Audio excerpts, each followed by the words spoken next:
Toda mulher fazendo negócios no exterior tem uma história única e importante. A gente dá voz a elas. Vamos escutá-las?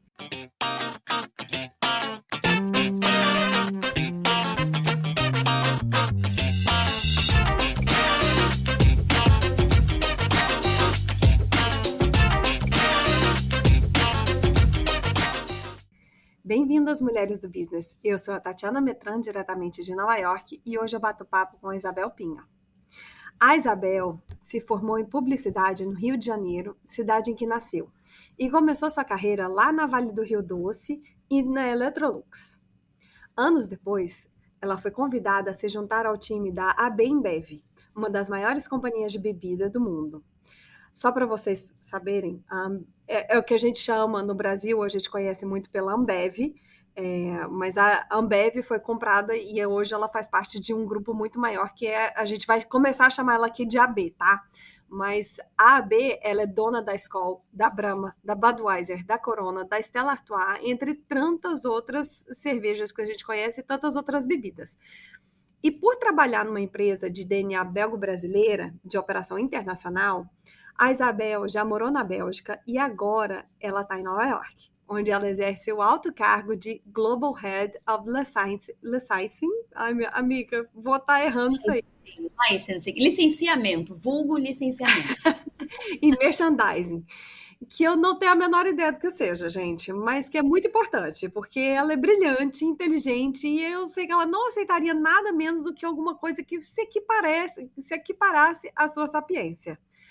A gente se conheceu através da escola onde os nossos filhos estudam, aqui em Nova York, e a gente se tornou grandes amigas. Com vocês, ela, a mãe do Louie, do meu futuro genro, gente, do Hugo, a rainha da meditação, minha companheira no funk melody, maratonista e uma flecha lançada em direção ao universo.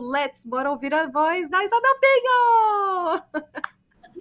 Tati, essa foi a introdução mais legal que eu já tive na minha vida. Eu acho que eu vou colocar ela até no meu LinkedIn, no meu currículo. Ponha que é sempre sucesso. Você vai ver que aí, minha filha... Então, ao funk, né, gente? A gente é muito eclética. A gente é muito eclética. E o pior é que a gente pensa, por exemplo, quando a gente está junta, se alguém dá uma palavra-chave, a gente já entoa um pagode. A gente já entoa.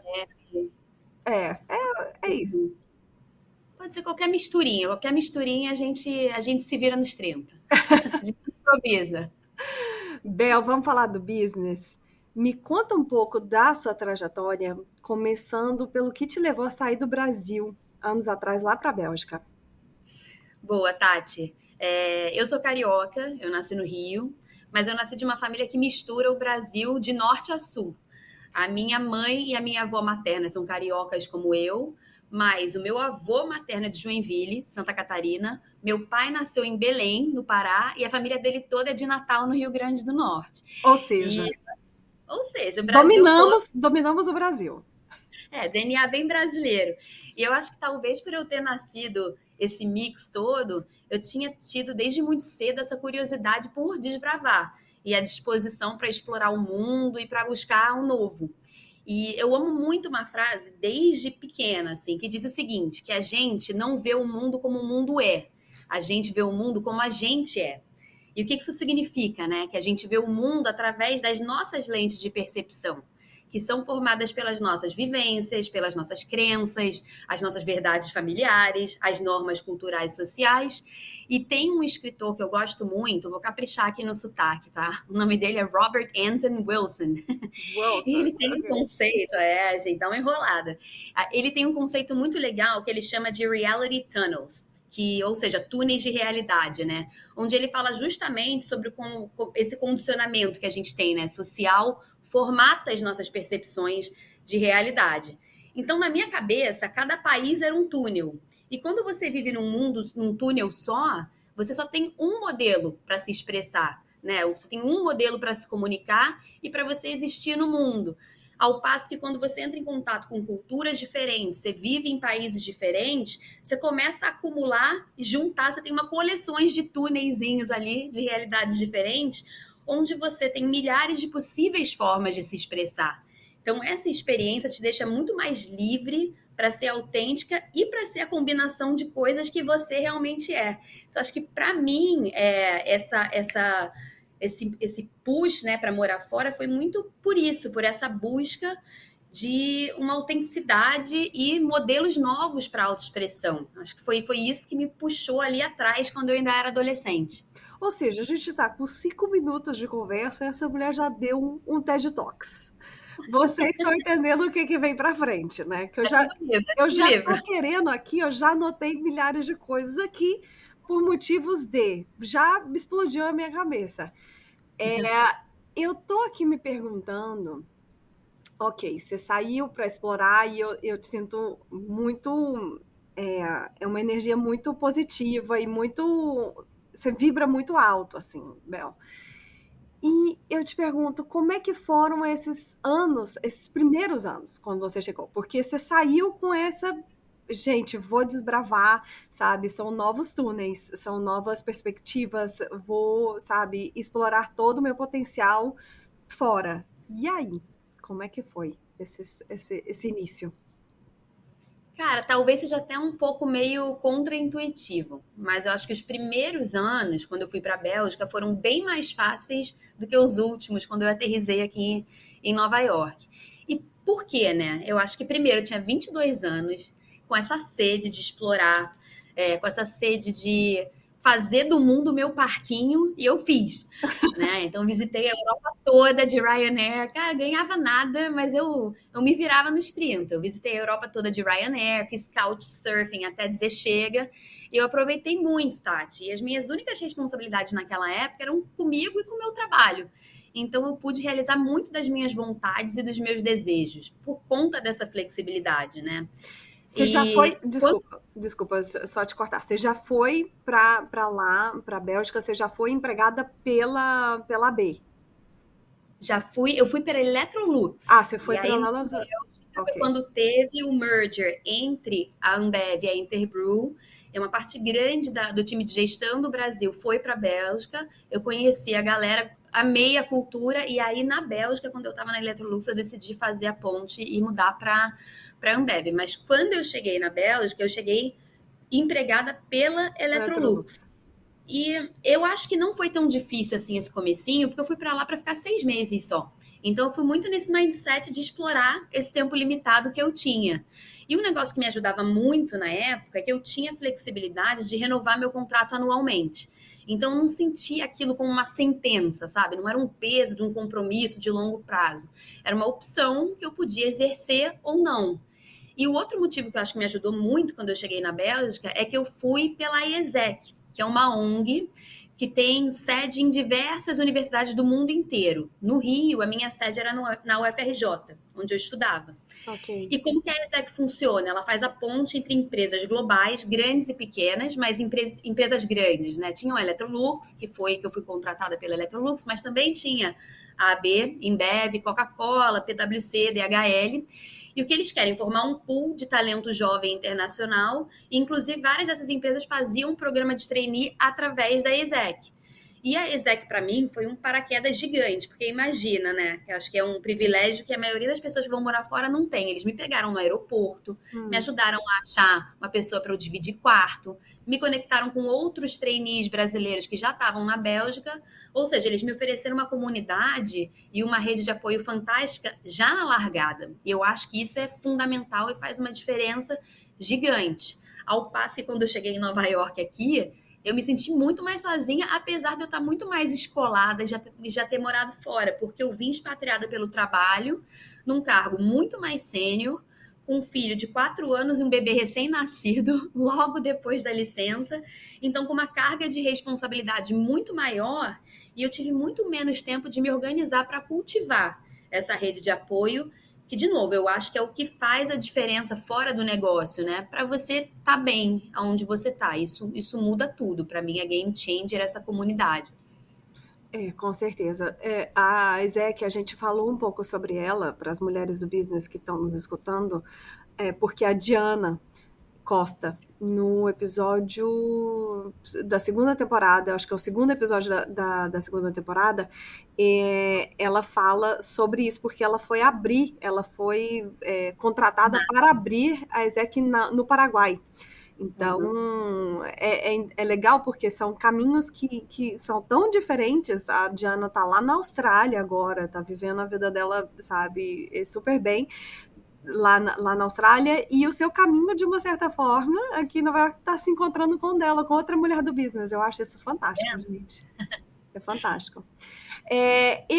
A gente estava falando aqui do seu cargo, né, aqui em Nova York, que já foi sênior, e aí eu errei, né, retumbantemente, fracassei retumbantemente em dizer o nome do seu cargo.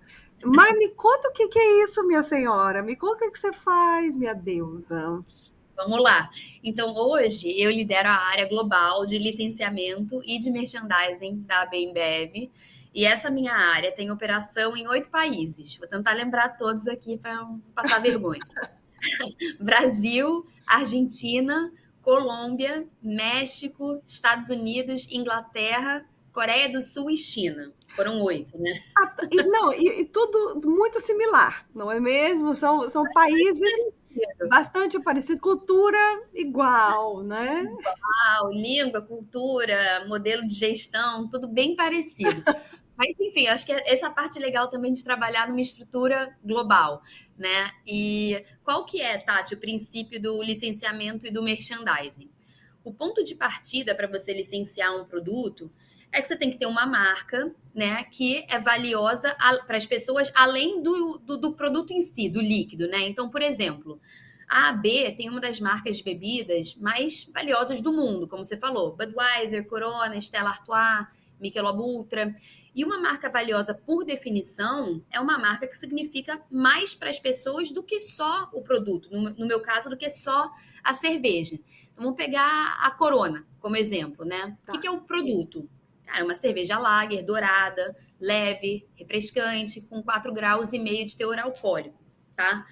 Mas as pessoas não bebem Corona só por isso. Apesar de, óbvio, né, o líquido ser ótimo e ser um fator inegociável para o sucesso da marca, as pessoas bebem Corona principalmente pelo espaço emocional que ela representa, né? Acho que esse que é o grande segredo de você ter uma marca e não um produto. Porque é uma cerveja que te remete para um momento solar, de relaxamento, de estar ao ar livre, de estar meio que em modo férias, né? Beber Corona quase que te transporta para um outro lugar onde você se desconecta de uma rotina mais maçante para se conectar consigo mesmo, com seus amigos. Então, é um mindset, né? É mais do que o produto. Então, é o princípio de uma marca valiosa.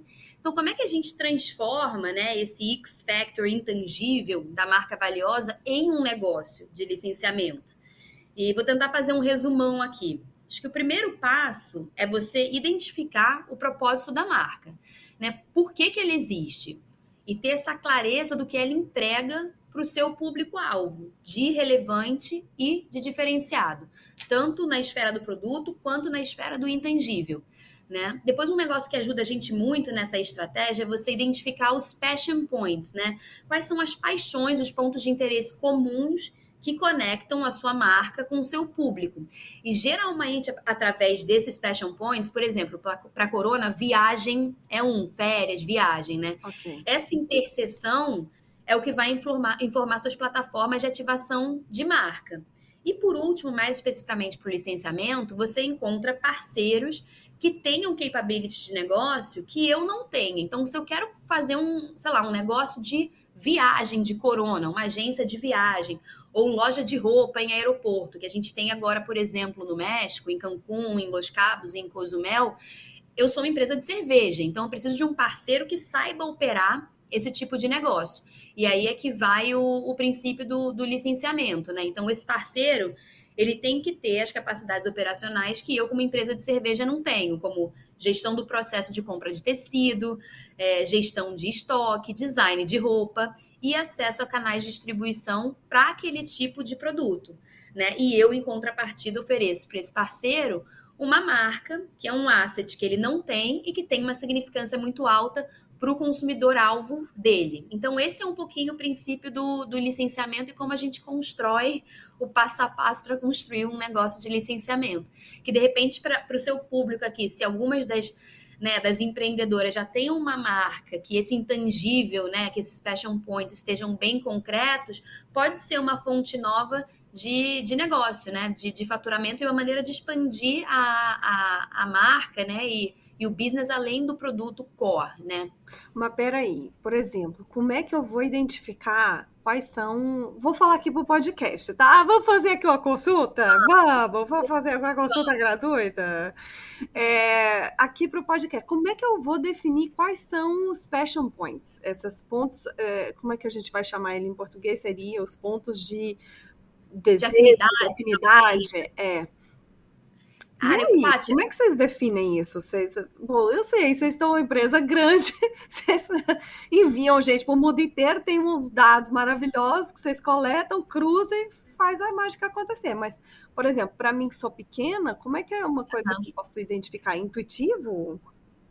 eu acho que pode ser um pouco intuitivo, também você pode fazer por pesquisa de mercado. Eu acho que o que é muito legal quando você tem um negócio pequeno é que você tem um pulso, às vezes até melhor do que uma empresa grande, com o seu público-alvo, porque você tem quase que uma relação pessoal com essas pessoas, né? Então, acho que na conversa, quando eu estava na ZX Ventures, a gente vai falar isso, né? Que era o braço de inovação, de VC e de intraempreendedorismo da Bembev, onde a gente tinha muito menos recurso, apesar de a gente estar numa infraestrutura grande, a gente tinha muito menos recurso para aprender, a gente fazia muito do que a gente chama de, cara, de pesquisa quali. Então eu pegava, sei lá, um grupo pode ser pequeno, Tati, de 5, 10 pessoas, mas que você acha que são representativos do seu público em escala, e você entrevista essas pessoas e você tenta ouvir por que você consome o meu produto? O que é relevante? O que é diferente? A gente chama em inglês qual é o spikiness, né? O que é aquela coisa que, cara, a protuberância, né? O que é diferente nesse seu negócio que me diferencia e que tem um valor para você? Por que você consome meu produto? E aí você começa a entender qual que é o seu ponto de relevância, de diferenciação e qual que é o passion point. Aqui um passion point é empreendedorismo, né, cara? Você sair do seu país, você ter essa curiosidade pelo novo e você dar a cara, a tapa para você empreender, de repente tem um ponto que é um ponto de liberdade, que é um ponto de criatividade, que às vezes você é mais polida quando você está numa empresa maior. Então você pode começar tão simples como, cara, essa semana eu vou fazer um sprint de aprendizado e vou entrevistar 10 pessoas, mas com mais profundidade, para eu entender quais são as motivações para ela consumir o meu produto, que no seu caso é o conteúdo, é o podcast. Mas eu acho que esses passion points, eles podem se expandir em outras plataformas, né? Acho que a gente até falou sobre isso. A gente não vai abrir aqui, né, o seu plano de negócio de expansão futura. Marcas podem pensar isso. Uma marca que, por exemplo, vou falar, começou muito pequena e que hoje é o maior benchmark que a gente tem, é uma super inspiração para a gente, é a Disney. Imagina que lá atrás, o Walt Disney, né, essa pessoa absolutamente fora da curva, mas, cara, lá atrás ninguém sabia, achava que era um louco, né? O cara vai fazer desenho animado com um rato que fala e que dança. É. O produto dele inicial era o desenho, era o Mickey Mouse. E ele construiu um ecossistema gigante em volta desse Mickey Mouse, mas qual que era o ponto de vista ali? Era o sonho, a imaginação, né? Esses eram os passion points, né? Até hoje, a gente adulta se conecta com esses produtos, a gente quer passar para os nossos filhos. Eles fizeram, é o maior negócio de licenciamento do mundo, são os personagens da Disney. Uma aula. Agora, olha, já temos aí um TED Talks, entendeu? Já temos agora uma aula sobre marketing, entendeu? É tudo um combo delícia nesse episódio.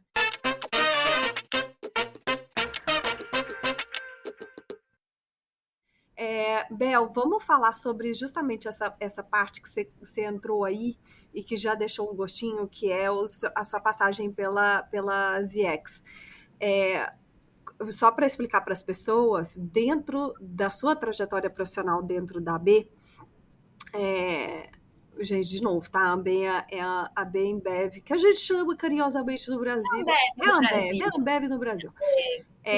Você saiu do quadro dos mais de 170 mil funcionários da empresa, ou seja, a empresa é muito grande, e você aceitou um desafio que foi super ambicioso de fazer parte da ZX Venture, que era uma startup dentro da Ambev, que tinha menos de 100 pessoas quando você estava lá, e ela era focada no desenvolvimento de produtos e de processos inovadores ligado ao mundo das bebidas.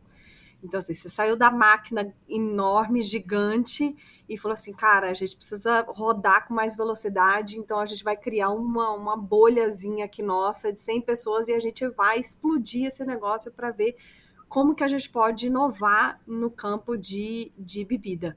O Pedro Erp, que é um querido amigo que a gente tem em comum, e ele é o antigo CEO da ZX, ele disse numa entrevista uma vez que a empresa, a ZX, ela teve um crescimento de receita de 150, ele passou de 150 milhões a 1 bilhão em menos de 5 anos de existência, e em parte desse período você esteve na ZX, né? Então você vivenciou justamente essa explosão da ZX. Eu tenho 1 milhão de perguntas sobre isso, porque eu acho o caso da ZX é fascinante.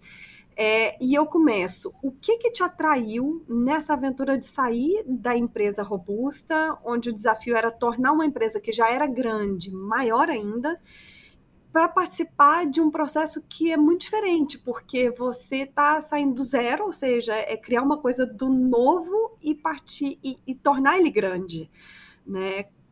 Como é que foi isso para você? Me conta um pouco, o que te atraiu nessa aventura? Cara, Tati, acho que primeiro o sonho da Bembev era um sonho que me atraía muito, assim, o propósito, o porquê, né, daquela área existir dentro da empresa.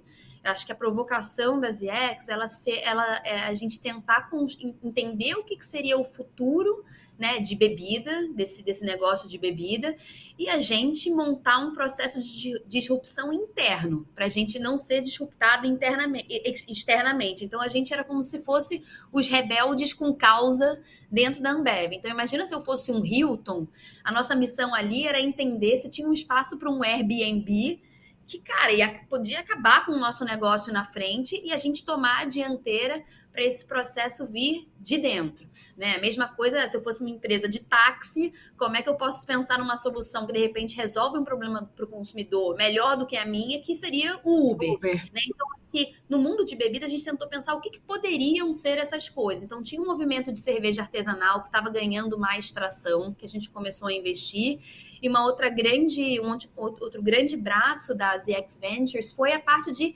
solução de entrega de bebida.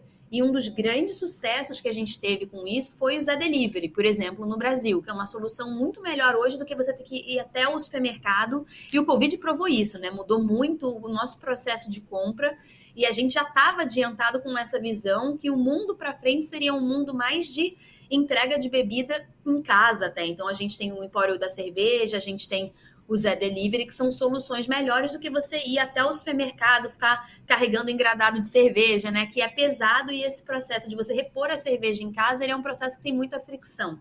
Então, o sonho da ZX, né, de ser essa máquina pequena, né, mas pensante, de disrupção interna, foi o que me deu mais vontade de participar desse mundo. E o que tinha de muito legal ali dentro, do ponto de vista de negócio, é que eu tinha o melhor dos dois mundos, né? Porque imagina, para uma empreendedora, né? Eu era uma empreendedora interna ali, né? De um lado, a expertise de uma empresa gigante, com recurso, com know-how, com infraestrutura, com um board interno super sênior para me aconselhar, que geralmente são as dores, né, de uma empreendedora que está trabalhando fora de um ecossistema que dá esse tipo de apoio. Mas, ao mesmo tempo, eu tinha liberdade para inovar dentro daquela máquina, porque eu estava gerenciando ventures, né, ou negócios pequenos dentro do tamanho da Ambev, né, em estágios iniciais de maturidade. Então, eu tinha muito mais liberdade do que eu tinha na máquina e muito mais permissão para errar e para experimentar. Então, para mim, essa combinação foi o combo, assim, perfeito. Mas o que era mais desafiador, né, em contrapartida, Sim. era justamente ter o share de atenção da máquina para me ajudar a crescer essas ventures, que, de novo, eram pequenas no curto prazo, mas que tinham um potencial exponencial para crescimento futuro, né? O equilíbrio dessa dança entre entregar ao curto prazo, porque a gente é uma empresa de capital aberto, com cuidado de fazer calls estratégicos para garantir crescimento futuro, era onde era a mágica ali que a gente precisava fazer, Tati. Mas assim, o negócio que eu percebi, pelo menos dentro da Ambev, o brasileiro é muito obstinado, né? A Opa! gente é muito obstinado porque, cara, nada vem fácil pra gente. Se a gente não se mexe, o poder público faz pouco pela gente. A gente tem um histórico de hiperinflação, então a gente é adaptável e a gente é obstinado. Então, acho que a gente é muito resiliente. Depois tem até um conceito que eu queria dividir com vocês, que é o conceito do antifrágil, que eu acho que é um ponto importante para você desenvolver quando você está no exterior também, que é de um autor que ele fala assim, cara, que o oposto do frágil não é o forte, é o antifrágil. Então, o antifrágil é o seguinte, quando você tem desafio na frente, quando tem o caos na sua frente, você cai, você levanta, você se adapta, você aprende, você sai melhor.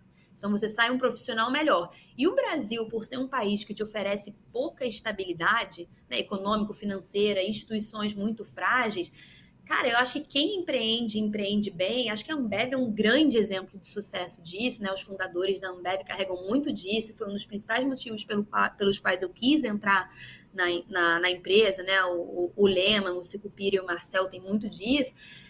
Cara, você ter essa resiliência e essa vontade de seguir. Você toma um não, você busca o sim, né? A vida é a busca pelo sim. Então, acho que o brasileiro tem muito disso, porque a gente já nasce num ambiente que não facilita nada pra gente. Então, se a gente não se movimentar e se a gente não for obstinado, difícil a gente conseguir realizar alguma coisa. Então, de uma certa forma, sim, o ambiente, né? O túnel da onde eu vim, que é um túnel mais duro que a gente veio, das brasileiras, né?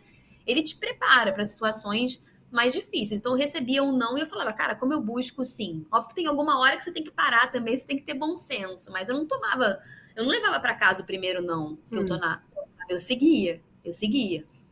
E é por isso que essa mulher está do topo. Agora vocês entendem que ela, olha, tá ali, tá a mirar, é a flecha. É a flechinha. Sagitariana, é a flecha. Escuta, no ano passado você. Não, pera. Você teve algum aha moment lá nas IEX ou algum projeto que você se orgulha de ter criado lá dentro e que você pode compartilhar com outras mulheres? Não sei, Sim, eu Tati. tô falando das IEX, mas assim, se for na Ambev também, tá tudo certo.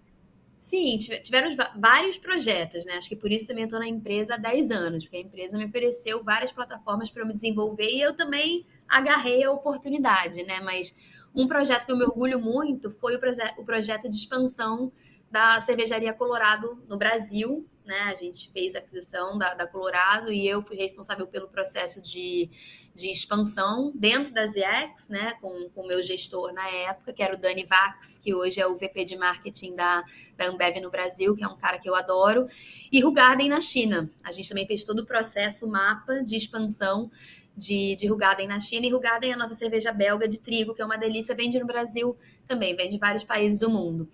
E um negócio que é bem legal, que eu estava pensando, né? O que eu aprendi também dentro das IEX nesses processos de expansão que eu poderia trazer aqui para ajudar a mulherada que está empreendendo, né? Acho que uma dica bem legal e que eu usei nesses dois projetos, que foram projetos de sucesso, é você tentar, especialmente no começo do negócio, Tati, aprender rápido, numa base pequena, que seja representativa do seu negócio em escala. Foi exatamente aquela pergunta que você fez, Bel, mas eu sou pequena, como é que eu começo a aprender? Ter essa sede de aprender e ter essa estrutura, tá? Define qual é uma base pequena, mas que seja representativa do seu negócio em escala e defina alguns indicadores específicos para você ter um pulso muito forte do negócio. Você teve algum caso em que você falou assim, cara, tentamos, mas isso aqui não vai para frente. Então vamos deixar aí, vamos, entendeu? Vamos desistir desse negócio aqui, vamos partir para outro. Tivemos vários, tiveram até várias ventures, maioria talvez de early stage, né, de comecinho de maturidade, onde você tem mais tipo uma ideia e um protótipo, tá? Vamos botar o early stage, você tem uma ideia, você tem um protótipo. E a gente decidiu matar. Porque a gente via, né? Por exemplo, a gente tinha um problema de desirability, né? Que o produto não era desejável, né? Você tinha o ego do empreendedor, mas o consumidor falava, isso aqui não é tão relevante para mim. E a gente fazia uma primeira rodada de desirability, botava ali quais eram as premissas, e se a gente via, cara, as pessoas não estão comprando. A gente criava uma hipótese nova, Primeiro, a gente tentava entender o porquê as pessoas não estão comprando. A gente perguntava o que não está resolvendo, por que o produto concorrente é melhor, existe uma outra solução ou alternativa, tem um problema de preço, tem um problema de qualidade, tem um problema de líquido. A gente tentava entender e ser mais específico ali qual era o problema, criava uma hipótese junto com os consumidores do que poderia resolver, reformulava o produto ou ajustava o preço, canal de distribuição, a gente viu o que era e voltava para o mercado. Se depois de uma terceira rodada de hipótese, por exemplo, a gente visse que aquilo não tinha tração, a gente matava, a gente botava o prejuízo no bolso e seguia. Só que é melhor botar um prejuízo, né, onde você tem um protótipo, do que você ter colocado 5 cervejarias de milhares de hectolitros de cerveja para rodar. Então, também é um processo de gestão de risco, de alguma forma, né? E é assim que isso tem que ser enxergado. E eu acho que uma das coisas mais legais que eu aprendi na ZX foi isso, que você criar uma cultura de performance para o seu negócio, você tem que ter uma relação mais saudável com o erro e com tomada de risco, porque errar é parte fundamental do processo de aprendizado. Acho que o negócio que ajudava a gente muito, a gente criou essa cultura dentro da ZX, é que falha é feedback. Não é você abaixar a cabeça e continuar falhando sem parar. Exige um processo de aprendizado, né? Mas contanto que você se comprometa a esse processo, né? E você se arrisque e você volte para testar um produto melhorado, com uma hipótese nova, tudo bem se você errar também. E aí tem um ponto que é o que você falou, tem um ponto que você fala, bom, beleza, então de repente não existe um mercado para esse produto, mata, né? Acho que é isso, onde não tem risco, não tem erro, e onde não tem risco, não tem processo criativo, não tem crescimento. Então, tomar falha como feedback é melhor do que tomar falha como, cara, eu sou um fracasso, né? Falha não é fracasso, é feedback. Acho que a gente tinha muito desse feedback, dessa cultura. O que você levou, agora você voltou para AB, né? Para Grande. Você saiu da ZX há quanto tempo já? 2 anos? Há 2 anos. 2 anos. 2 anos. O que você levou da ZX para Grande? O que foi exportável? Sim, e teve muita coisa, porque até um dos mandados, né, que o nosso CEO hoje, que é o Michel, ele deu para a galera saindo da ZX, né, porque a gente tinha um modelo de graduação, só para explicar aqui, que quando um negócio chegasse a um nível de maturidade X, ou seja, se ele tivesse um tamanho que fosse grande o suficiente para ele ser priorizado dentro do ecossistema da máquina, a gente pivotava e passava ele para a máquina, que foi o que aconteceu com o negócio de licenciamento que eu assumi na máquina. Quando eu estava na ZX, eu participava da área de cerveja especial, cerveja artesanal, e quando o negócio de licenciamento chegou num tamanho tal que aquilo já era representativo para a empresa, eu assumi a área dentro da máquina Ambev já. E o que ele falava muito é, vamos trazer, né? Porque a Ambev é uma empresa grande que está se reinventando, vamos trazer esse mindset da ZX para dentro da máquina, né? Essa, né, relação mais saudável com erro e risco é um negócio que eu trago até hoje no meu modelo de gestão. Outra coisa que foi muito legal da ZX é que a gente tinha uma obsessão para entender as dores do consumidor. A gente era muito focado em entender a dor do consumidor. Então, ter essas entrevistas quali, ir a fundo, entender se a gente estava de fato resolvendo um problema para eles ou se era um negócio egóico da empresa, um negócio egóico da marca. Foi muito importante. Então, começa pelo consumidor, pelo seu público-alvo, entendendo o que você está resolvendo para ele, porque daí você tem um negócio. Se não, você tem, de repente, um produto que você vai conseguir, na força, né, fazer uma primeira rodada de distribuição e depois não vai ter recompra e morre. E o terceiro, Tati, né, a gente falou cultura de performance ancorada em erro e risco, foco no consumidor, e o terceiro, uma jornada de aprendizado, uma jornada, na verdade, focada no aprendizado, menos focada no resultado. Óbvio que o resultado é importante, não vou ser hipócrita, mas ser muito curioso e ser focado no processo de aprendizado. Porque na ZX todos os negócios eram novos, eu não tinha um playbook da máquina de como fazia, né? A gente não tinha expertise de operação, a gente não sabia às vezes nem como é que aquela categoria operava. Imagina, fazer um Zé Delivery. Pô, era uma empresa de cerveja, eu sabia distribuir cerveja, ter armazém, chegar do A ao B, mas a gente teve que criar um modelo de negócio novo. E um cara que eu acho muito legal, que faz isso super bem, uma dica aqui, é o Satya Nadella, que é o CEO da Microsoft, né? Que onde Quando ele entrou na Microsoft, ele falou, cara, a gente, como empresa grande, né, mas que, cara, tá com dificuldade de crescer agora, a gente tem que mudar o mindset, do mindset do sabichão, porque eu sou o líder de mercado, para o mindset do curioso, né? Ele chama sair do know it all para o learn it all. Verão. Então, isso veio muito das EX, o learn it all. Cara, como é que eu vou ser um aprendiz da vida e sempre ter uma curiosidade, assim, não, óbvio, né, que você vai operar com a sua intuição de negócio, com toda a bagagem que você já trouxe, mas é você se ancorar também, cara, vou ouvir, deixa eu aprender, né, isso foram coisas muito fortes que eu trouxe das EX.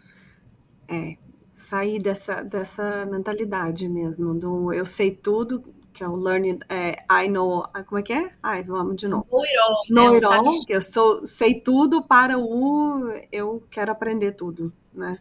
Isso é Exatamente. fantástico.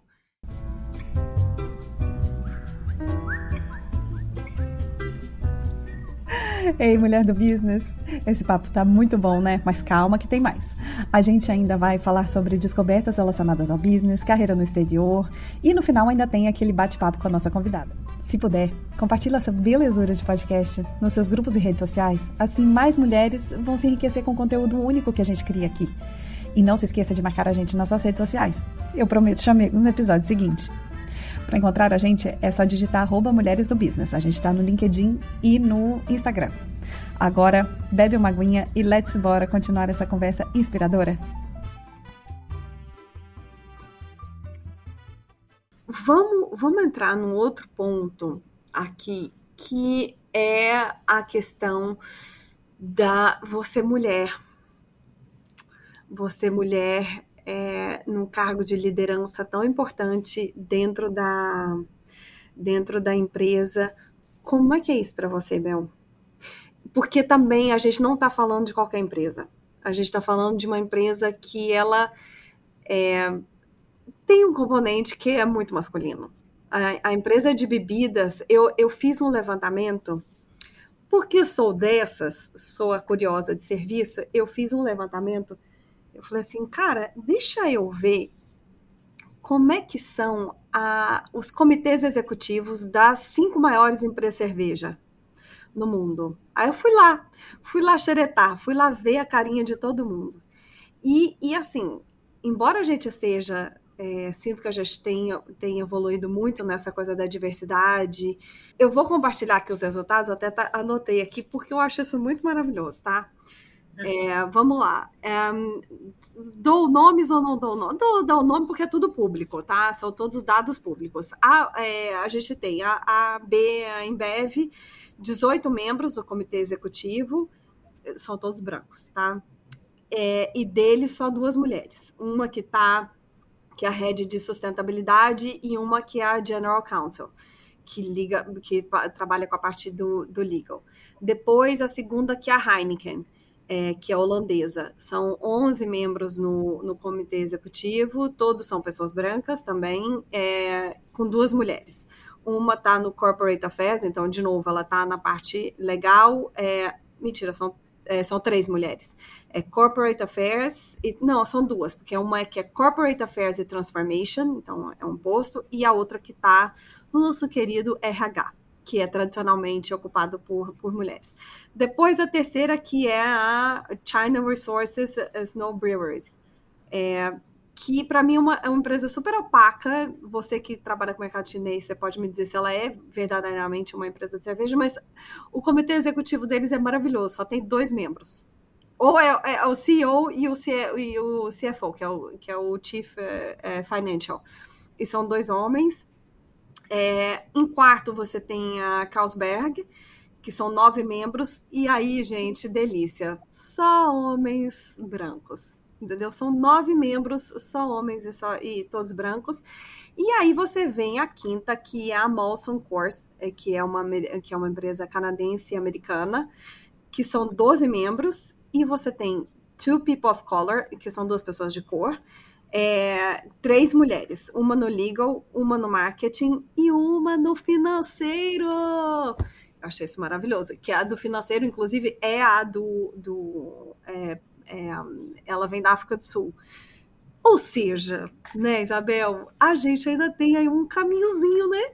nesse mundo aí, nesse ramo, estamos aí, tá difícil, colega. Me fala suas impressões. Não, temos. Eu acho que o primeiro passo para você melhorar qualquer coisa é o que você falou da humildade, né? A gente entender que existe o gap. A partir do momento que a gente reconhece que tem esse gap, a gente pode criar um plano para endereçar. Então, eu vejo, né? É difícil comentar sobre as outras empresas, mas o que eu vejo assim, no mercado de cerveja no geral, né? Porque a gente falou de empresas de cerveja. Que a cerveja é uma categoria que ainda é muito masculina. Né? Acho que ela teve um histórico muito masculino, até do que a gente vê, né, de exemplos de publicidade, de cerveja, sempre muito focados em performance em esporte, performance sexual, que houve até, eu sou publicitária, né, um movimento no Brasil muito forte, né, de limitar quais são as associações de performance de esporte, de performance sexual que você pode ter se você beber uma cerveja. Então, acho que isso ajudou nesse movimento externo, um pouco de regulação da indústria, ele ajudou um pouco as empresas, né, botando as empresas na linha. Só que dentro da Ambev a gente sempre teve uma discussão interessante que foi, cara, é muito importante a gente se autorregular. Né? A gente não quer que um comitê externo diga pra gente quais são os padrões de atuação da indústria, mas acho que a gente tem que tomar a dianteira para fazer essa mudança. É óbvio, Tati, que é mais difícil ser mulher no mundo corporativo, ponto, porque até acho que socialmente, independente da empresa, cara, a gente não se vê tão representada. A gente sabe que um pain point muito grande é childcare, que socialmente a gente ainda assume muito mais essa parte de casa do que dos maridos ou dos executivos. E a gente se põe também muito mais pressão, porque é uma pressão real, social. Então, assim, acho que tem vários motivos e é super complexo. O que eu vejo dentro da Ambev? Existe um gap? Existe. Ainda é mais duro para a gente? Ainda é, dentro de qualquer indústria, não somente dentro da Ambev. Só que eu vejo o time de gestão da Ambev bem disposto a aprender. Né? Eu vejo esse switch, que é um switch mais recente, tem uns 4, 5 anos que eu vejo essa mudança, com essa vontade de trazer uma mulherada mais preparada para frente. Eu vou falar aqui 2 pontos que eu acho que são importantes. Um ponto que a empresa está fazendo que é bem legal, eles têm um programa que eu estou participando agora, inclusive, que se chama de Women Leadership Program. E quando eu recebi o convite para entrar nesse programa, eu recebi na época do Pedro, que a gente falou aqui que é o meu gestor, ele falou, Bel, por a gente reconhecer que a gente tem esse gap, a gente vai fazer um investimento desproporcional dentro dessa comunidade para que vocês sejam melhor preparadas possíveis para chegar no lugar certo e mandar bala, entendeu? Não é somente por cota ou o que seja, mas por vocês serem competentes para assumir aquela posição tão bem quanto melhor do que qualquer outra pessoa dentro da empresa. Então, achei bem legal esse reconhecimento da empresa e esse investimento numa plataforma para nutrir esse pool de talento que é a mulherada que eles veem que para frente pode assumir um cargo de liderança da empresa. E outra coisa que eu acho bem importante, aí eu acho que é um negócio pessoal, que eu comecei no início da minha carreira, onde talvez as empresas não tivessem tanto essa pressão, né, de responder a essa agenda de D&I, que é um negócio que a gente vê hoje. Acho que é muito importante, Tati, eu fiz isso muito, né? Eu tentava olhar para esses membros do board, eu tentava olhar para os bill heads da minha empresa, que é onde eu quero chegar, e eu mapeei quais eram os skills críticos para eles chegarem lá, para a gente ser considerada para esses tipos de postos, né? E acho que isso parece muito também com o mundo do empreendedorismo, porque o que eu queria ser dona de uma área de negócio, que é o que eu sou hoje, dona de um P&L, de resultado, de time. Então, tinham 3 coisas que eu via que essa galera lá em cima tinham e que a maioria das mulheres muito boas da empresa não tinham. Elas tinham 1 ou 2 fatores dos 3, que eu julgo ser mais importantes. Eu acho que isso é um problema que eu já levantei até dentro da Ambev. A gente fez um programa para endereçar isso bem legal, que eu posso falar, que é um programa que chama de Star Roles, que a gente via que tinha muita mulher no RH, muita mulher no marketing, e quando você olha a habilidade de board, cara, é habilidade financeira, de crescer receita e de operação. Então você fala, cara, pure marketeer, a mulher que só sabe fazer o marketing muito bem, ou que só sabe fazer o RH muito bem, não vai ser considerada para o board. Ever. Então, a gente tem que fazer um plano de desenvolvimento de carreira, que são esses Star Roles, para desenvolver os skills críticos para as mulheres chegarem bem preparadas e serem consideradas para essas funções.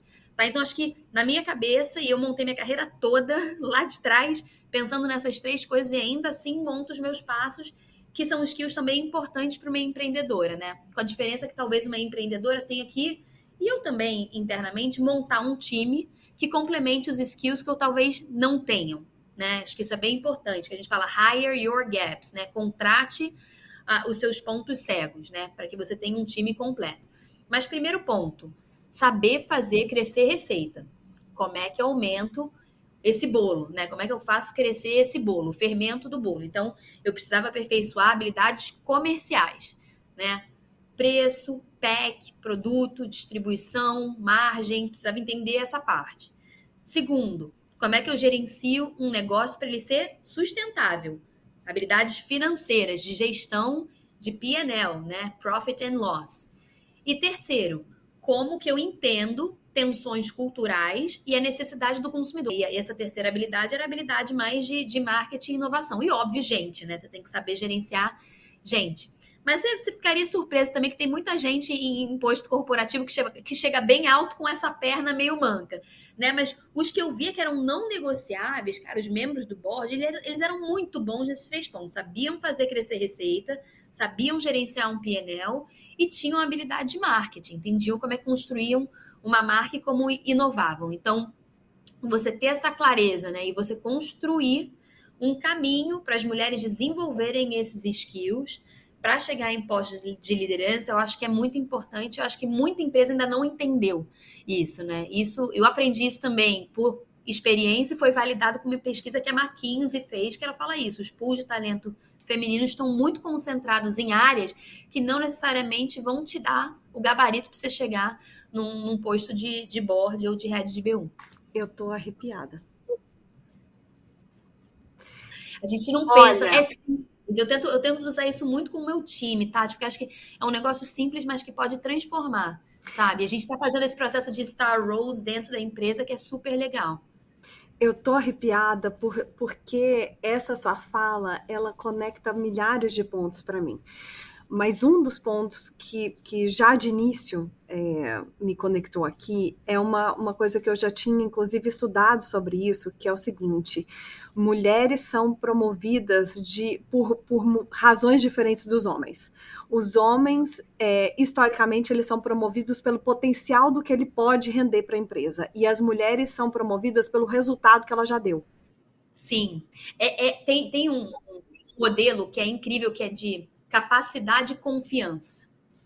Às vezes, a mulherada, a gente quer estar perfeita na capacidade e aí a gente falta confiança.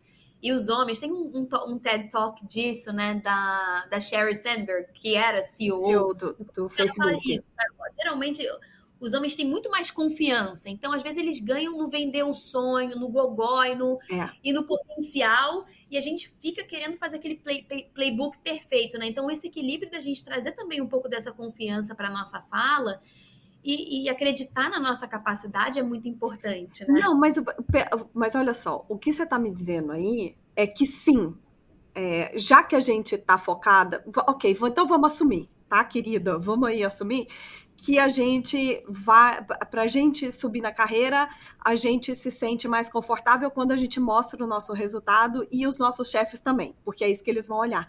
Como é que você vai mostrar seu resultado? Você vai mostrar seu resultado de quê? Entendeu? É que tipo de resultado que ele quer ouvir, que é música para as orelhas dele. É isso, é o que você acabou de falar.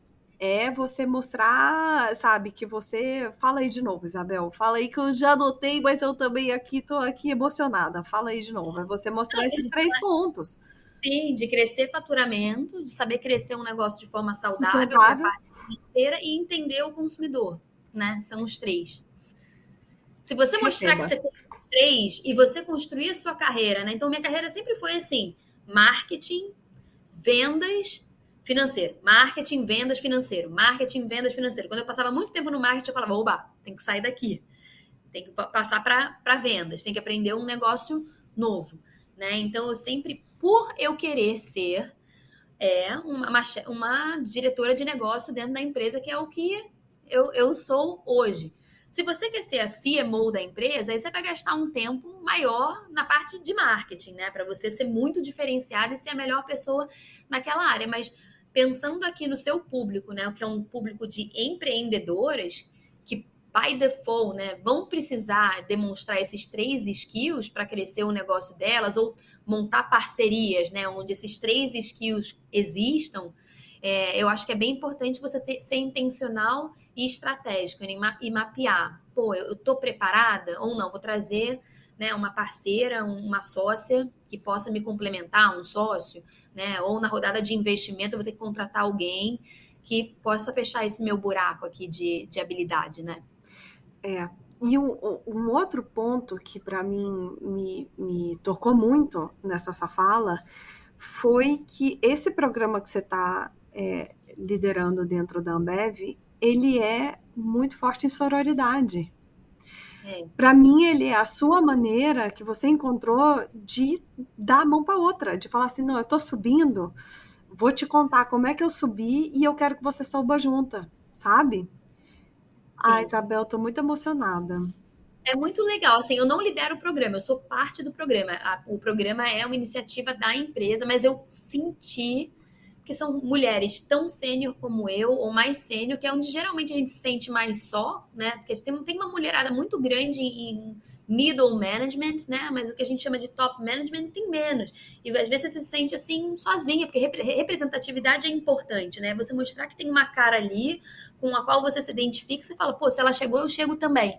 Né? E eu sou muito intencional em fazer isso com o meu time. Então, o meu time, eu falei, eu tenho operação em 8 países hoje.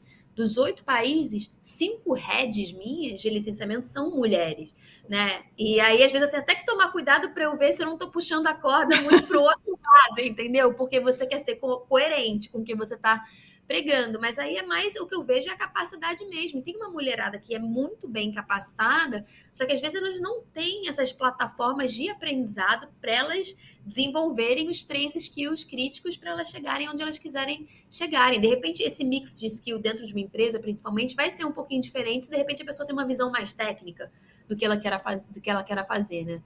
Se ela não quiser ser CEO, se ela quiser ser CMO ou CFO, aí eu ainda acho que tem que passar pelos 3, né? Mas, de repente, o share de tempo em cada uma dessas verticais vai ser um pouquinho diferente. Você pode me dar 3 dicas para quem está começando uma carreira profissional no exterior agora? Eu sei que a gente, como você falou, né, aqui é muito sobre empreendedora, mas eu também sei que esse episódio ele vai reverberar muito com quem está começando carreira fora. Sim. Tati, assim, 3 dicas. Essa daí foi uma que eu tive que pensar bem. A primeira, que eu acho que me ajudou muito, é abraçar a oportunidade. Eu tenho essa vibe otimista, eu acho que isso muda tudo. O mindset é muito importante. Porque morar fora tem uma parte muito legal e tem uma parte muito dura também. E eu sempre tentei colocar minha lente mais na parte legal. Não cegar a parte dura, você tem que lidar com ela, mas eu sempre tentei dar um foco maior do que, cara, qual que é a oportunidade que eu tenho aqui, que se algum dia eu voltar para casa e eu não tivesse disposta para eu abraçar, que eu me arrependeria, sabe? Então abraça a oportunidade, esteja disposta a aprender e tirar tudo de que tem mais legal dessa experiência da vida no exterior. Entra no túnel de cabeça, o segundo túnel, bum, entrou. Mergulha na cultura, permita-se transformar, porque é muito rico esse processo, né? Então, abraça a oportunidade, acho que essa é a primeira dica. A segunda é ter perspectiva, né? Pro outro lado, quando você tem um dia ruim, um dia duro, porque o que eu acho, né? Um dia ruim, um dia duro, ele pode ser também um convite para você sair da sua zona de conforto, né? É uma experiência solitária. Mas também o que eu acho que é o que te incomoda é um presente para o aprendizado, né? Você está desconfortável com uma situação, cara, você tem que levantar e você tem que resolver, né? E as dificuldades ao longo do tempo, elas te deixam mais fortes, que é o que eu estava falando lá atrás do princípio do antifrágil, que é de um autor que chama Nassim Taleb, eu acho ele fantástico. E ele fala o seguinte, né? A gente até tocou nisso um pouquinho, que o oposto do frágil não é o forte, é o antifrágil. Porque o frágil, ele sofre com a volatilidade, ele foge do desafio, ele foge da dificuldade, ele se acanha. E não significa que, cara, quando você toma bordoada, que você não precisa de um tempo para processar. Acho que a gente precisa, sabe? Mas o princípio do antifrágil é que ele abraça essa desordem e o caos e o desafio que vem muito com você morar fora, né? De você não conhecer ninguém, como as coisas funcionam, as normas culturais. Mas no final, se você estiver disposto a aprender naquele processo, você se adapta, e você se beneficia, né? Eu acho de verdade que a dificuldade muitas vezes é um convite para a evolução. E eu vi até uma entrevista da Bruna Lombardi na semana passada que ela falou um negócio que ficou comigo, que ela falou, cara, a necessidade gera virtude. Gera mesmo. Saco, na hora você não entende muito bem o porquê, você fica com raiva, você chora, mas depois que você passa o processo, você fala, caraca, entendi. E tô mais forte, tô melhor preparada para tomar o próximo, né? E o terceiro ponto, eu acho que é você ser bem intencional em montar uma rede de apoio, como a gente já falou lá na frente também, porque você vai precisar, né? E aí tem a rede emocional mais hardcore mesmo, que eu acho que assim, uma dica importante, não esqueça de nutrir a sua rede emocional em casa, né? Acho que a minha mãe e minha irmã, apesar de estarem longe de mim há mais de 15 anos, ainda são as primeiras pessoas quando o perrengue bate que eu vou. Eu ligo para minha mãe, eu ligo para as minhas irmãs, eu ligo para amigas, em questão nutrir essa conexão. Estão no Brasil. Longe, no Brasil. Elas estão no Brasil. Todas no Brasil.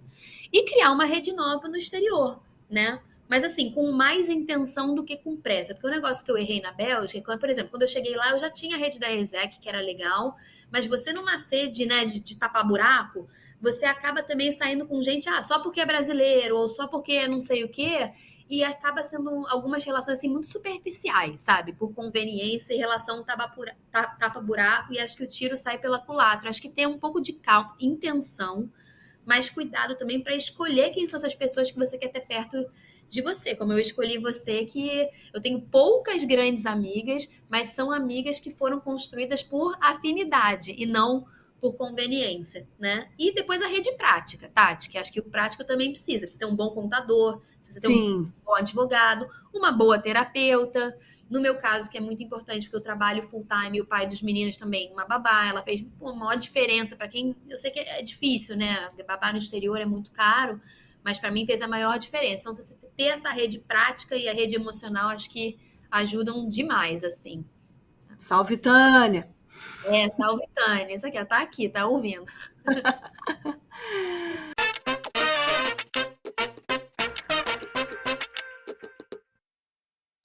Vamos passar para o bloco 3? Vamos. We Mind Your Business. Bel, esse é um quadro fixo onde a gente faz um bate-bola de perguntas idênticas e respostas rápidas para todas as convidadas. Você está preparada? Eu acho que sim. Vamos lá. Você já está com a sua calça da gangue para dançar esse funk delícia? A calça carga eu tive. Eu via no show do Prodigy e no baile funk. Muito maravilhoso. Não, e era sensação, né? Uma calça cargo, cara. Você saía, você achava que estava muito arrasando. Já é sensação, não é? Carioca, né, gente? Nem todo mundo é perfeito. Ai, meu Deus, vamos lá. Qual o primeiro produto ou serviço que você vendeu quando você era criança? Eu vendia uma pulseirinha na escola. Sabe aquelas pulseirinhas assim que você dava nó? Dava milhares de nós na pulseirinha, ela ficava toda coloridinha, assim. Então, esse foi o primeiro negócio que eu tive na escola. E talvez a minha primeira lição sobre IP. Como é que a gente fala IP em português? Propriedade intelectual. Isso, propriedade intelectual. Por quê? Porque você tinha um nó especial ali e as pessoas estavam copiando? O pior é que tinha, sabia? Eu já começava a fazer minhas coisitas ali, mas agora eu tô trabalhando com licenciamento. Você vê como é que a vida dá voltas, né? Ou seja, não, cara, você sabe que eu tenho pensado muito nisso, sobre essas voltas que a vida dá e que a gente vai chegando a um ponto da vida que a gente meio que volta ali para aquela basezinha, sabe? Pra quando a criança mesmo. Você volta para casa, né? Porque, cara, a criança é a sua energia mais crua, assim, né? Acho que muito do nosso potencial ali não filtrado tá no que energizava a gente como criança, né? Eu tento prestar atenção muito nos meus filhos, porque dizem, né, que até 4 anos a criança demonstra um IQ de criatividade muito mais alto, por exemplo, de quando ela tem 10 anos. Fizeram uma pesquisa que é super interessante, porque com 10 anos a criança está com muito filtro, expectativa dos pais, expectativa da escola, expectativa social. Então, a gente voltar para o nosso core, assim, mais cru, eu acho que informa um monte de coisa legal que a gente pode desenvolver também como adulto, né? Com certeza. Olha só aí, também temos aí uma parte de desenvolvimento pessoal, viu, queridas? Um episódio completo. A pulseirinha, né? Por que foi uma lição, acho que de IP para mim, de propriedade intelectual? Porque eu, na minha ingenuidade, né, de uma criança de 8 anos, eu ensinei tudo para uma amiga, né? Aquela amiga que a gente vai chamar aqui de outra coisa, aquela cobra, não, brincadeira. Uma amiga, uma criança de 8 anos, as duas, né? E eu ensinei para ela tudo que eu sabia do produto, que eu falei, vai ser legal ter uma sócia, a gente vai poder fazer mais pulseirinha. Então eu ensinei para ela como é que dava o nó, onde comprava o fio, o melhor lugar da escola para vender, o melhor horário da escola para vender, passei a carteirinha de clientes todas para ela, e depois que ela aprendeu tudo comigo, ela saiu para montar um negócio igual de pulseirinha dela e virou concorrente dentro da escola. Olha só que bandidona. Bom que eu nem lembro o nome dela mais. Ainda bem, é livramento. 8 anos, né? Mas foi a primeira lição. A gente fica aí se perguntando se ela seguiu desse ramo aí das pulseiras. Talvez. Né? Que hoje ela tem um baita negócio de pulseiras aí, e era isso que ela precisava fazer. Segue com Deus, querida. Complete a frase. Meu fracasso profissional retumbante nos Estados Unidos foi... Olha, e qual foi a lição que ficou? Nos Estados Unidos ainda não foi, mas na Bélgica eu tive um assim que de repente vale contar a história aqui. Sempre vale. Assim, o outro lado da moeda, né, Tati? Porque eu, nessa vontade de me esticar sempre, eu acabei dando um passo maior do que a perna e assumi um projeto na AB mesmo, que eu não estava tão preparada para assumir, né? Levantei a mão, é meu, vou fazer, quero aprender, bababá. E aí eu fiz uma reunião para apresentar a proposta do projeto para o meu vice-presidente na época, e foi um fracasso total. A reunião foi horrorosa. E no final da reunião, o meu chefe na época, que era um cara bem legal, ele me puxou de lado e falou assim, olha só, o VP cantou aqui para mim que acha que a gente colocou a pessoa errada para assumir esse projeto. Pô, meu mundo caiu. Eu vi que a reunião tinha sido ruim, óbvio, né? Mas o meu mundo caiu ali na hora. Eu falei, cara, a gente acha que vamos botar outra pessoa para tocar. Só que aí, logo em sequência, veio o tal do grit, sabe aquele conceito da Angela Duckworth, que ela fala que existe uma correlação muito mais alta entre persistência, trabalho duro e coragem do que talento para fazer, para chegar em sucesso. Então veio aquela vontade, falei, cara, eu vou provar que eles estão errados, né? Aquela teimosia brasileira. Então eu dediquei, cara, as minhas próximas semanas, né, a partir daquela reunião, 4, 5 semanas, para ir fundo nos meus gaps e nos gaps do projeto, ouvir dele, cara, o que foi ruim, o que foi bom. Fui falar com o VP, me manda aí o que eu tenho que melhorar, me dá mais uma chance. E aí, depois dessas semanas, eu fiz uma contraproposta para o meu chefe e para o meu VP, chamei os dois na mesma sala e falei, olha só, quero ver se agora eu resolvi aqui o problema de confiança de vocês, ou se vocês não, vão querer pivotar e botar outra pessoa.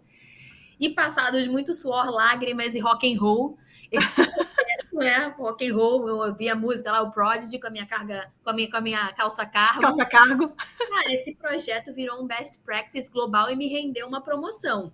Mas eu ralei, eu não tomei o não. Eu falei, eu vou buscar o sim. E deu certo. Então, mas esse foi o maior fracasso, assim. O cara virar e falar assim, cara, a gente acha que você não é a pessoa certa para fazer isso. Putz, grila. Olha, tem que ter muito gut, sabe? Muita calça cargo, né? É muita calça cargo, entendeu? É ter ouvido muito Prodigy mesmo, porque eu não sei, talvez eu ficasse, sabe, se eu esmorecesse ali, talvez, se eu ficasse amuada, falando assim, não tem razão mesmo, dá pra outra pessoa, sabe? Vai pro banheiro, né, e faz assim na parede em câmera lenta. Autossabotagem, né? Eu não sirvo para nada, eu não sirvo para o mundo corporativo. Até rola isso às vezes, mas fala, não, agora para, que eu tenho 2 crianças para criar. É isso. Você vai pro banheiro, aí você faz isso dentro ali, fecha a portinha, faz isso, aí depois você sai, olha no espelho e fala assim, não. Aí você dá uma Maria del Bairro, sabe? Fala assim, não, vai dar certo aqui. Aí você põe a Katy Perry, né? Got the Eye of the Tiger. Exatamente. I'm a champion. Vamos lá. Cada um com seu grito de guerra, né? Cada uma com seu grito de guerra. Eu falei para todo mundo que no início eu tinha cantado essa bola, que basta uma palavra-chave para a gente sair com todas as músicas. Vocês estão entendendo agora que é assim mesmo, é de verdade. Aí um passion point a música aí pra gente, não é? Música, Verdade. totalmente. Minha frase de autossabotagem de estimação é? Ai, gente, acho que é a frase clássica das executivas, muito mais do que dos executivos. Que é como é que eu vou dar conta de ser mãe e executivo? Né? Porque eu quero ser boa nos dois, eu tenho a barra alta nos dois. E aí você fica naquela, pô, será que é compatível? Hoje eu fui, tem um podcast que chama Calcinha Larga, né? Que fala mãe de merda. Então, pô, será que hoje eu fui a mãe de merda? Pode falar palavrão aqui? Acho que não, né?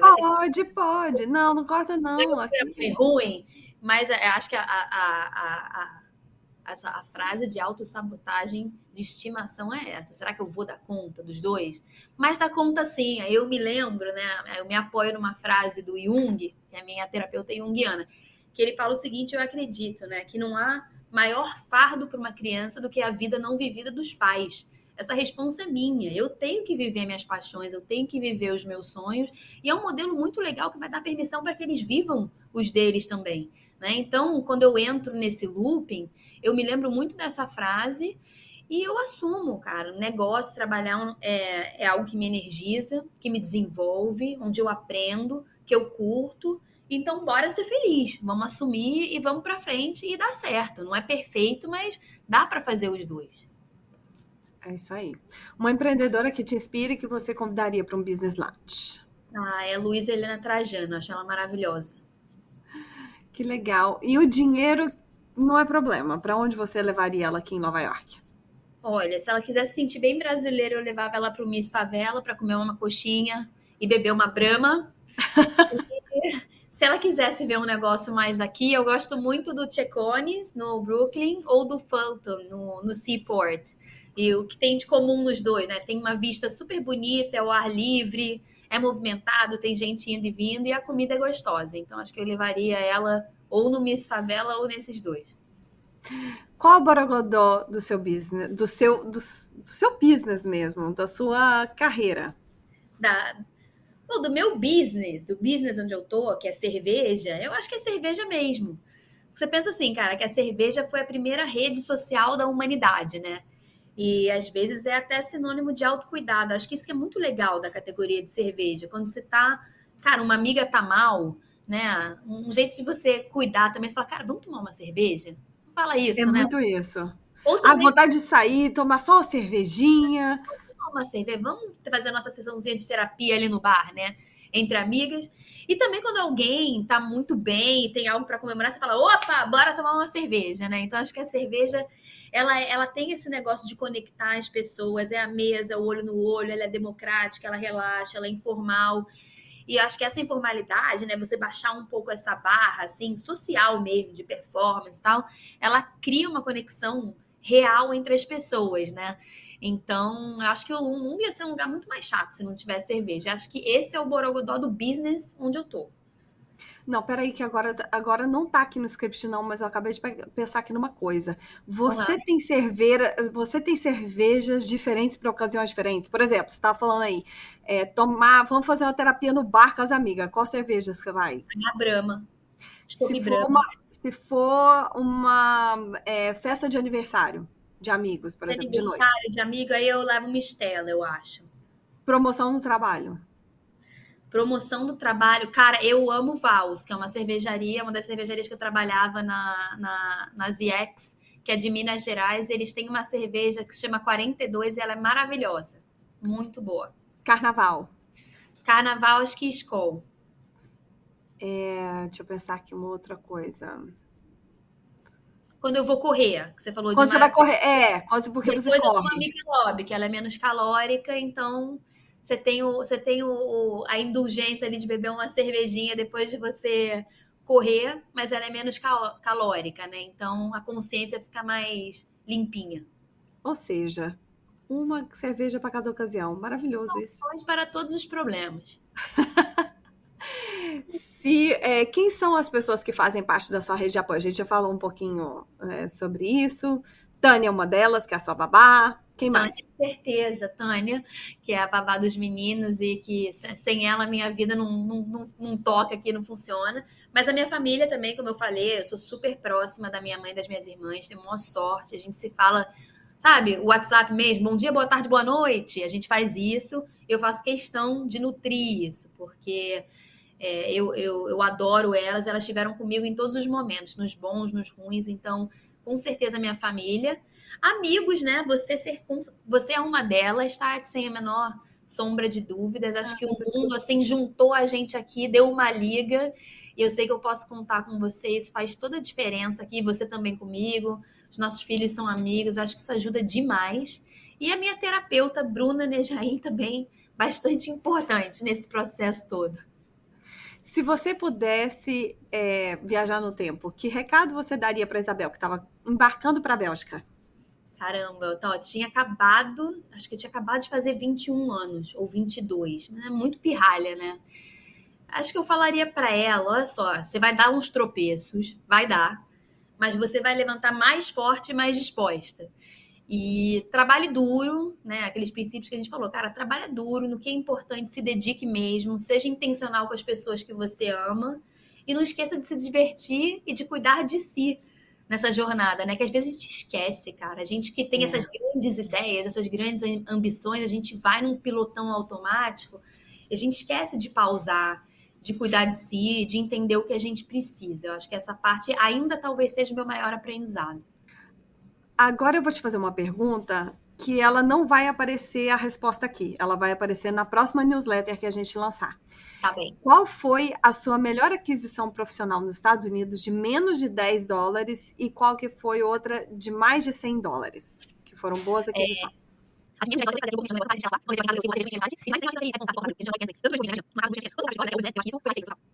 Respira fundo e fala seu nome completo. Isabel Pinho Pereira. Ai, foi muito, muito bom esse papo, Bel. Eu tô tão feliz que deu certo.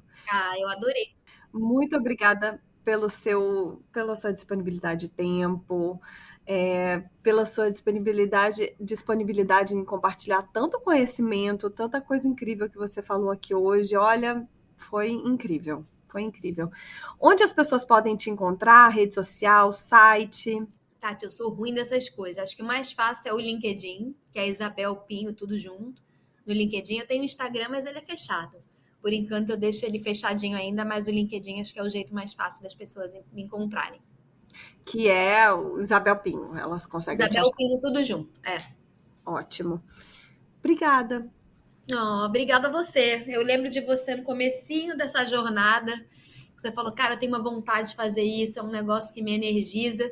E a gente pensando, né, como é que eu consigo ajudar a Tati? Porque eu acho tão legal ver uma mulher inteligente, bacana e disposta a sair da zona de conforto para entrar de cabeça no que ela acredita. E você é ótima no que você faz. Você dá uma plataforma super generosa, acho que para as pessoas aprenderem com você. Eu te desejo muita sorte, porque talento você já tem, né? Interseção dos dois, o sucesso, né? Talento e capacidade você tem. E muito mais sorte, saúde para você continuar fazendo o que você faz, porque você é demais. Eu tenho certeza que esse negócio vai crescer muito ainda. Ai, obrigada. Ai, tô emocionada. Mulheres do Business, para quem está vendo esse episódio de vídeo, vocês estão vendo que eu estou fazendo um fechamento numa praia. Eu estou no Havaí nesse momento. Eu vou mostrar aqui um pouquinho para vocês do visual. Eu não queria deixar de fazer esse fechamento. Dizer que foi um prazer enorme ter conversado com a minha querida amiga Isabel Pinho. Isabel que veio com conteúdo altamente inspirador para quem trabalha em empresas aqui no exterior e também, né, para quem trabalha, quem está empreendendo, também trouxe vários conceitos que eu acho que são incríveis, como esse do antifrágil. Contou para a gente como que ela fez para avançar na carreira. Olha, um playbook aí, foi incrível ter conversado com ela sobre todos esses papos e a carreira dela, que é muito inspiradora.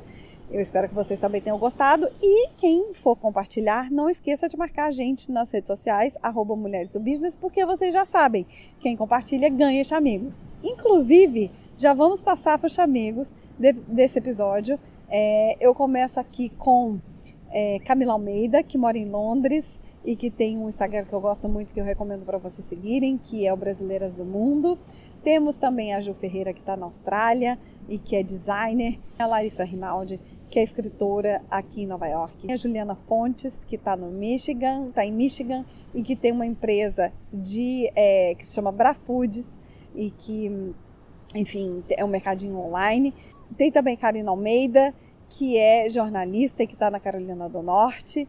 E também temos, tô aqui com a minha colinha, gente, deixa eu ver se não falta ninguém. Temos a Lu Novaes, que é coach de carreiras aqui nos Estados Unidos, e tem Renata Galvão, que é uma querida amiga que mora em Goiânia e que empreende por lá na Bambu. Gente, deixo vocês com esse visual. Já vou pedir aqui a minha cervejinha em homenagem a Isabel, a nossa convidada. E agora é isso, é pé na areia, água de coco e cervejinha. Até o episódio seguinte, Mulheres do Business. Fiquem com esse visual aqui.